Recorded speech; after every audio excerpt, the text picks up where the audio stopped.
Vous écoutez le podcast Devenir écrivain avec Lucie Castel, épisode 174. Bienvenue sur Devenir écrivain, le podcast pour démarrer et réussir votre carrière d'écrivain. Et maintenant, retrouvez votre animatrice Lucie Castel, autrice publiée à l'international, formatrice et conférencière.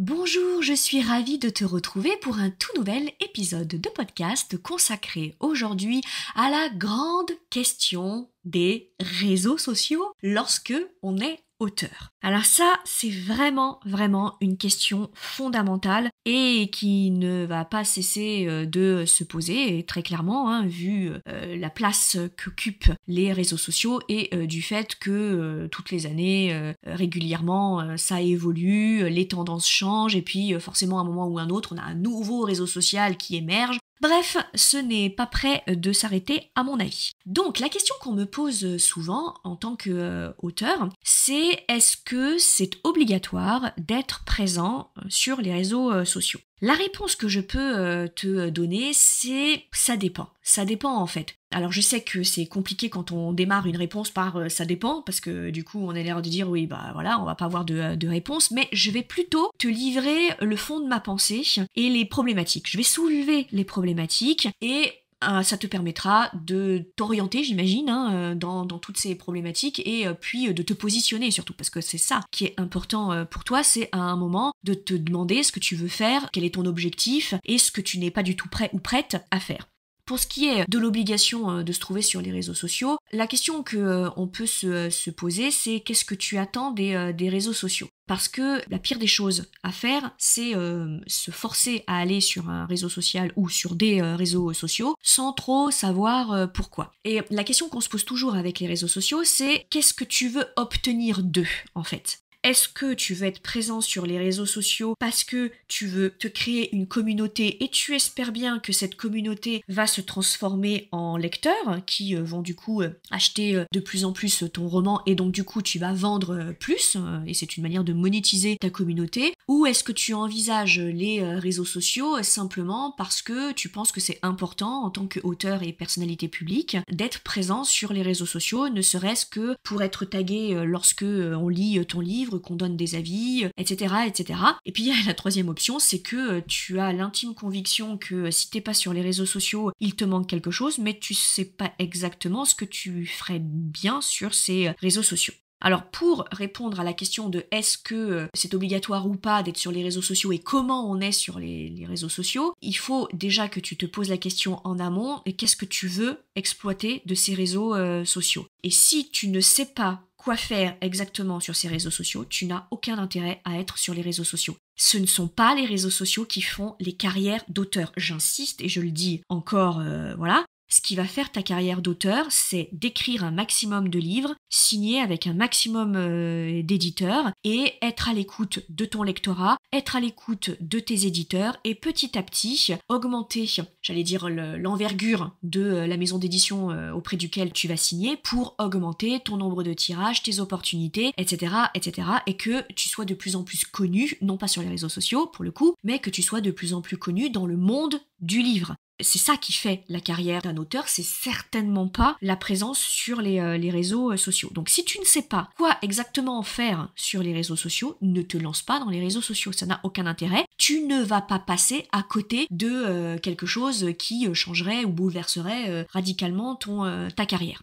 En revanche, si tu veux te lancer dans les réseaux sociaux parce que tu as bien dans l'idée d'exploiter ton image sur les réseaux sociaux, c'est-à-dire à un moment de te comporter comme un influenceur, soit de constituer une communauté suffisamment importante pour que du coup les éditeurs te signent parce qu'ils se disent, vu la communauté que il ou elle a, bah ça fera un minimum de ventes, c'est toujours ça de gagner, donc je vais le signer, et très clairement tu vas signer plus facilement que si tu n'as aucune communauté, et puis tu peux avoir une stratégie d'auto-édité, à savoir la communauté que je me crée, je me fiche qu'elle ait du poids vis-à-vis des éditeurs parce que moi je suis auteur auto-édité. En revanche, je veux me servir de cette communauté pour augmenter mon portefeuille client. Et mon portefeuille client, ce sont les lecteurs qui vont acheter mes livres en auto-édition.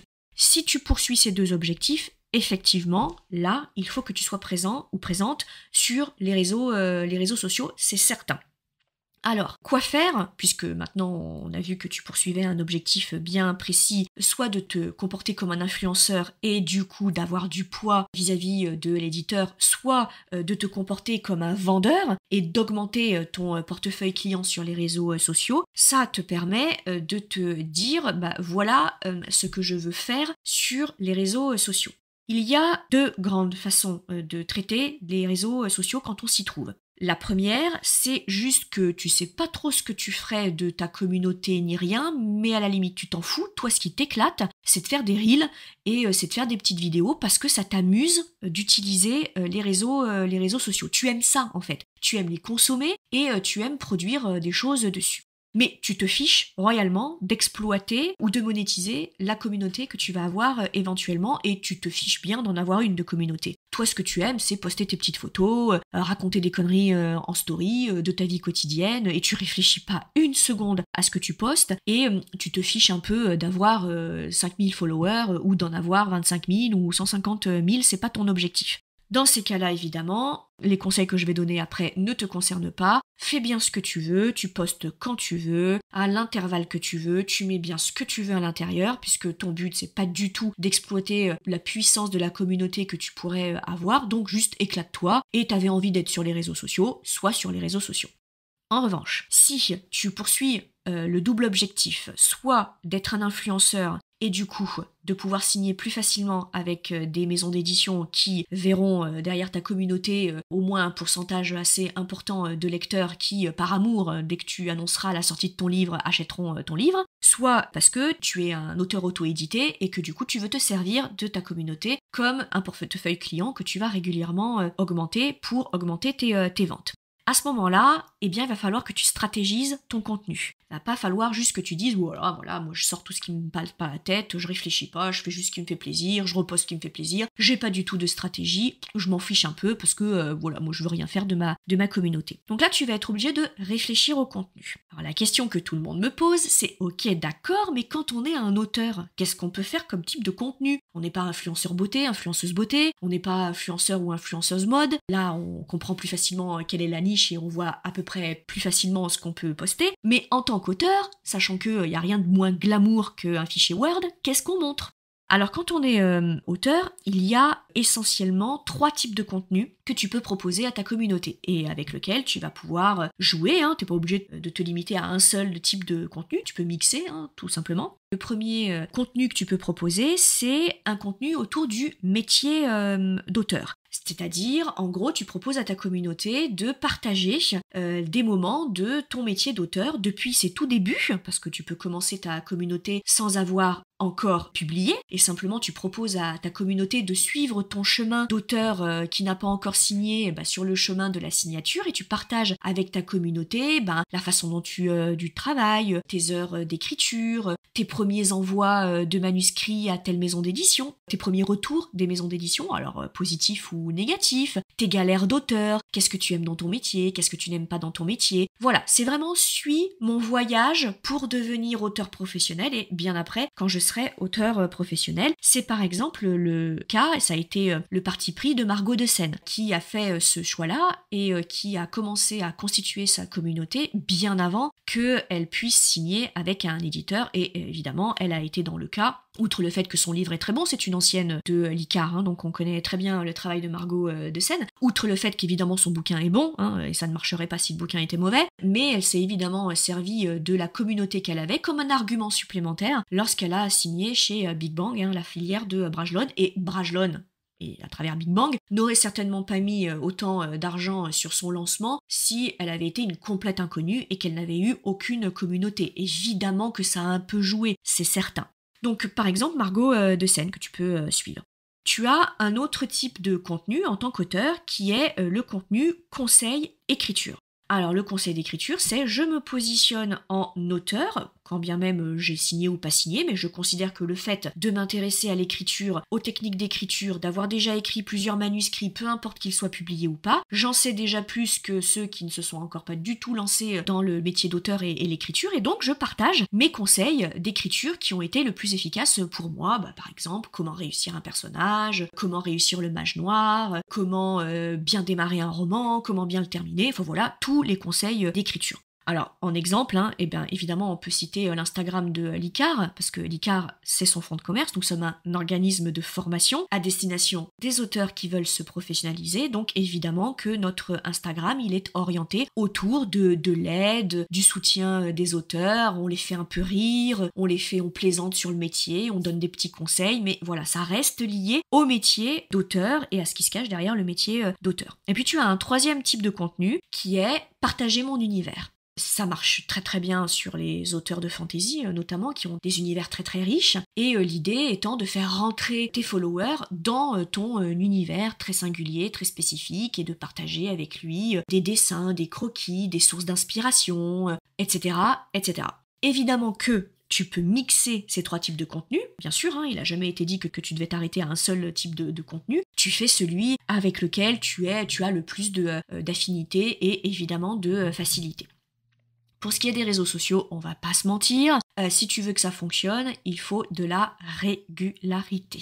C'est-à-dire que c'est le plus dur, et on est bien placé pour le savoir près de l'ICAR, parce qu'on a énormément de choses à faire, donc on n'a pas toujours le temps d'incrémenter les réseaux sociaux, mais surtout si tu es en phase de démarrage, et que tu veux y aller fort, et que tu veux monter ta communauté, eh bien il faut que tu fasses des posts vraiment très régulièrement. Au niveau d'Instagram, disons que c'est 2-3 fois par semaine, un minimum, et si c'est sur TikTok, c'est un peu plus. Alors pas obligatoirement tous les jours, du coup, mais quand même très très très régulièrement. C'est une plateforme qui met en avant tout la régularité du compte. Et ne pas te décourager parce que on ne sait jamais combien de temps ça va prendre pour augmenter et tu sais pas si tu vas rencontrer un écho auprès d'une communauté. Ça, personne ne peut te l'assurer. Alors les gens qui te vendent à tous les coups gagnent 5000 followers en un mois avec ma méthodologie, c'est des escrocs parce qu'il n'y a pas d'assurance en fait. Fais du mieux que tu peux, essaye de faire ça en t'éclatant parce que ça se sent évidemment à la vidéo, soit sur de l'accroche, soit sur du rythme, soit sur de la bonne humeur, crée-toi un branding, un univers, parle de choses qui te plaisent et sois régulier. Et ça déjà, c'est un bon plan de départ. Maintenant, est-ce que tu vas choper 50 000 abonnés sur TikTok en l'espace de 3 mois? Personne ne peut te le garantir. Mais au moins, ça, c'est déjà une bonne base. Et ce qui est aussi important, parce que je l'ai déjà vu et ça m'a assez surprise, ne va pas sur un réseau social que tu n'aimes pas, en fait. Ça n'a aucun intérêt, parce que pourquoi? Va falloir suivre un petit peu l'actualité et les tendances de ce réseau social.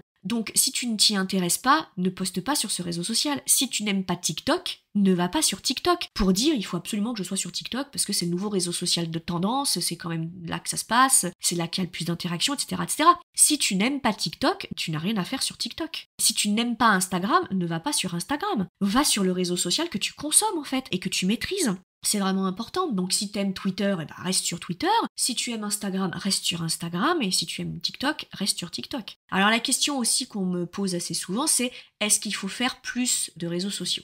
Je dirais que ça dépend comment tu le sens toi, ça dépend si tu te sens d'être sur tous les fronts, ça sert à rien d'être sur 2 réseaux sociaux si en définitive il y en a qu'un que t'enrichit parce que l'autre tu l'oublies à chaque fois. Donc pose-toi la question, je dirais qu'il vaut quand même mieux s'en tenir à un réseau social et le faire à fond, vraiment te donner à fond, plutôt que de t'éparpiller et d'aller un peu partout en espérant de choper des followers et de te dire sur un malentendu, il y en a bien un sur les 3-4 réseaux sociaux qui va fonctionner. Ça ne marche hélas pas comme ça. Et encore une fois, je termine en disant vraiment, il faut pas que tu te décourages, vraiment, et tu vas avoir un sacré paquet de posts qui vont faire un flop, et c'est la régularité, c'est l'accumulation qui va faire que à un moment, l'un de tes posts va buzzer et va t'amener un certain nombre de followers. Mais quand tu te lances dans les réseaux sociaux, dis-toi que ça fait partie du métier d'auteur. Donc, c'est pas sacrifiable en fait. Une fois que tu te lances, il faut que tu y ailles à fond. Il faut pas que tu t'arrêtes en cours de route, sinon ça sert évidemment à rien. Et encore une fois, il n'y a aucune obligation parce que ce ne sont pas les réseaux sociaux qui font une carrière d'auteur. Et j'insiste vraiment là-dessus. Donc si tu n'as pas envie de te lancer là-dessus, voilà, n'y va pas. Parce que il y a aussi la problématique de ton image. On me pose souvent cette question, on me demande, mais est-ce que je peux être présent ou présente sur les réseaux sociaux, mais sans montrer mon image, sans montrer ma tête ? Oui, tout est possible sur les réseaux sociaux. Il y a des réseaux sociaux où les personnes sont masquées, où c'est uniquement des voix off avec un déroulé de slide ou une animation, etc. Mais c'est quand même beaucoup plus difficile. Les gens, ils aiment voir la tête de la personne, et particulièrement sur des plateformes comme Instagram ou comme TikTok, aussi YouTube évidemment. Les gens, ils viennent voir des gens, en fait. Ils viennent voir à quoi tu ressembles, ils viennent t'entendre parler, ils viennent t'entendre... Donc j'ai envie de te dire, si vraiment tu as une problématique qui t'appartient, et je la juge absolument pas, que tu ne veux pas t'exposer sur les réseaux sociaux, alors à ce moment-là, tourne-toi plutôt vers les podcasts. Je peux pas te dire si les communautés qu'on a sur podcast sont équivalentes aux communautés qu'on a sur TikTok, Instagram, YouTube par rapport aux maisons d'édition. Je ne saurais pas te le dire. Je n'ai pas de mesure, j'ai pas d'outil de mesure là-dessus. Mais ça peut être une bonne alternative si tu ne veux pas qu'on voit ta tête, si tu ne veux pas t'exposer, eh bien tu as toujours question du podcast. Et sur les réseaux sociaux que j'ai cités, je te cite ceux qui fonctionnent le plus à l'heure actuelle. C'est TikTok, Instagram, Twitch, un peu Twitter, c'est celle qui caracole en tête. Très clairement, YouTube est un peu en perte de vitesse, ça c'est certain, et je ne parle évidemment pas de Facebook, qui ne se prête plus du tout à un type de contenu pareil. Tout ce que je te raconte, bien sûr, c'est à prendre avec des pincettes parce que ça change tout le temps, et on n'est pas à l'abri que dans 6 mois ou dans 1 an, on n'est pas une autre plateforme, une nouvelle plateforme qui émerge et qui balaye TikTok d'un revers de main, ou Instagram, où on peut jamais savoir. C'est pareil, on avait prédit la fin d'Instagram, le fait est que non, Instagram fonctionne toujours et fonctionne toujours bien, donc encore une fois, va sur le réseau social que tu aimes et que tu consommes. Voilà ce que je voulais te dire sur cette question épineuse de la présence de l'auteur sur les réseaux sociaux, et je te dis à très très vite pour un autre épisode de podcast.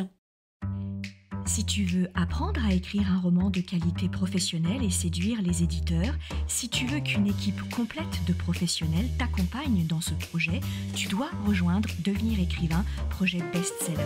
C'est la formation la plus complète et individualisée pour t'aider à concrétiser ton rêve d'écriture.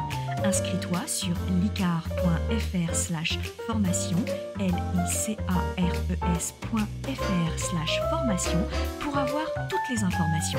Beaucoup de nos anciens stagiaires réalisent actuellement leur rêve d'être écrivain professionnel, alors toi aussi, rejoins-les sur licar.fr/formation.